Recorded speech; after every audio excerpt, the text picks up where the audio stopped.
Bonjour à tous, je suis ravie de vous retrouver. Comme chaque trimestre désormais, nous allons revenir sur le dernier conseil municipal qui s'est tenu à Maisons-Laffitte le lundi 7 décembre.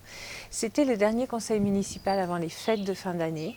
Nous avons en séance voté bon nombre de délibérations, certaines purement administratives, d'autres purement techniques et d'autres qui ont une traduction un peu plus pratique pour la vie à Maisons-Laffitte. Celles sur lesquelles je souhaiterais revenir sont les suivantes. La dérogation au repos dominical déjà, c'est un sujet important pour bon nombre de nos commerces jugés non essentiels qui ont dû fermer leurs portes pendant cette dernière période de confinement et qui ont vu leur chiffre d'affaires fondre. Cette dérogation au travail du dimanche leur permet d'essayer de rattraper ce chiffre d'affaires tant attendu pendant les fêtes de fin d'année. Donc l'avis est bien évidemment favorable et nous avons transmis pour validation auprès de la communauté d'agglomération. Le second point que nous avons voté et validé est la mutualisation des moyens de formation avec la ville de Sartrouville pour nos policiers municipaux. Comme vous le savez, les policiers municipaux de la ville de Maisons-Laffitte sont armés d'armes létales, ce qui est une lourde responsabilité qui nécessite en contrepartie une formation régulière et pointue. Nous avons décidé cette mise en moyen des locaux et des formateurs afin de mutualiser davantage et d'assurer au mieux cette formation. Un autre point est celui des travaux de voirie qui auront lieu en 2021. Vous le savez, il y en a beaucoup à Maisons-Laffitte. Ces travaux concernent la mise en souterrain des réseaux électriques et de moyens de télécommunication électroniques. Cette année, la ville a choisi 2 rues que sont l'avenue des Platanes et la rue du Fossé. Je suis intervenue en conseil pour rappeler la proximité de l'avenue des Platanes du cimetière, qui génère aussi beaucoup de trafic, ainsi que rue du Fossé, la présence de l'école Sainte-Marie avec ses 2 bâtiments. Donc la mairie a été sensibilisée sur ce point, aussi bien sur la durée des travaux que ses modalités, pour permettre de fluidifier autant que possible, en tout cas la circulation à des horaires compliqués, notamment dans le cadre de la réalisation de ces travaux. Un autre sujet sur lequel je souhaiterais revenir, sur lequel j'ai réagi, est cette subvention qui est versée aux bailleurs sociaux de la ville. Vous le savez, la ville est carencée en logements sociaux, la ville paye donc une amende à l'État pour ce faire, mais a la possibilité, en déduction de cette amende, de verser aux bailleurs sociaux qui réalisent un programme d'utilité publique sur notre commune des subventions. J'ai posé une question à Monsieur le maire à cet égard qui me semble fondamentale, c'est comment la ville, la majorité, utilise finalement cette possibilité pour influer sur la politique sociale qui est réalisée dans la ville. Vous le voyez, nous avons bon nombre de chantiers autour de nous et ce n'est pas fini. La ville se métamorphose et plus particulièrement le centre-ville change complètement de visage.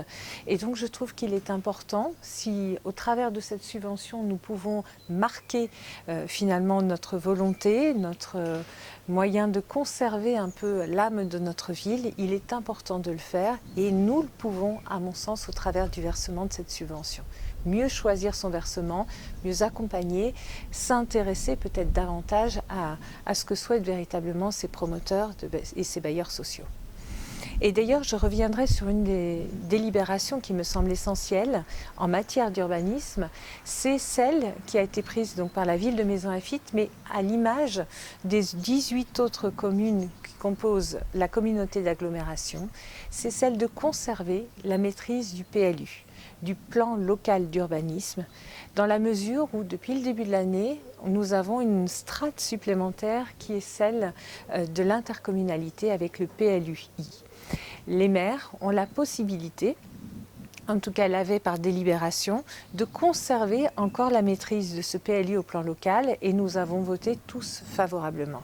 Et vraiment c'est quelque chose qui me tient à cœur parce que vous le savez, je pense ce sont les maires, ce sont les communes qui connaissent vraiment leur ville et qui sont les mieux à même d'influencer, en tout cas de conserver le patrimoine de notre ville. j'en parlais tout à l'heure, le nombre de chantiers qu'on a à Maisons Laffitte, je pense qu'effectivement la ville est un peu dépassée par le nombre de ces chantiers. On a une volonté de standardisation de la ville, on le voit bien par ses promoteurs. Il est indispensable de proagir, d'essayer d'influencer finalement même la politique architecturale de la ville au niveau du service de l'urbanisme de la ville. Je suis d'accord pour qu'une ville, effectivement, se modernise. Nous en avons besoin, c'est certain. Il faut évoluer, mais pas au prix de notre âme. Et nous pouvons inclure, finalement, dans cette politique de construction, des éléments de notre patrimoine, des éléments qui ont du sens à Maisons Laffitte. Et encore une fois, qui de mieux que les communes pour savoir ce qui nous ressemble et ce à quoi nous sommes attachés. Donc c'était un point essentiel et je m'en réjouis. Je pense avoir fait le tour de l'ensemble des délibérations qui ont été évoquées.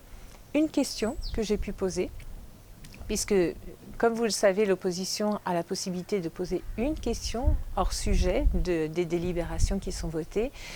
Et j'ai choisi pour ce conseil de revenir sur les colis de Noël. Colis de Noël qui, effectivement, vont être distribués à 120 Manceuniens. Et ce qui m'interroge, c'est le nombre si faible de ces bénéficiaires et la composition de ces colis de Noël qui ne sont absolument pas locaux. Il s'agit d'ailleurs plus d'un repas de Noël qui est géré par la Commission des affaires sociales au bénéfice de seniors qui n'ont pas beaucoup de ressources, ce qui explique le nombre si faible de bénéficiaires. Et au travers des questions que j'ai posées sur les colis de Noël, c'était l'idée de peut-être de le concevoir autrement, tout en maintenant effectivement cette aide pour que chacun fête Noël dignement.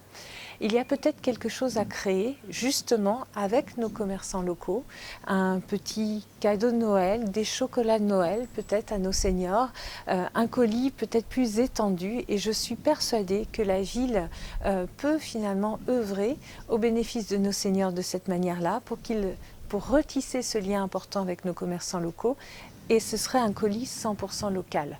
Alors bien sûr, j'ai bien conscience que les fêtes étant proches, il n'est pas possible de concevoir ce type de colis pour cette année, mais j'ai insisté en disant que ça pouvait très bien être une option à concevoir d'ici à l'an prochain, et j'ai bon espoir.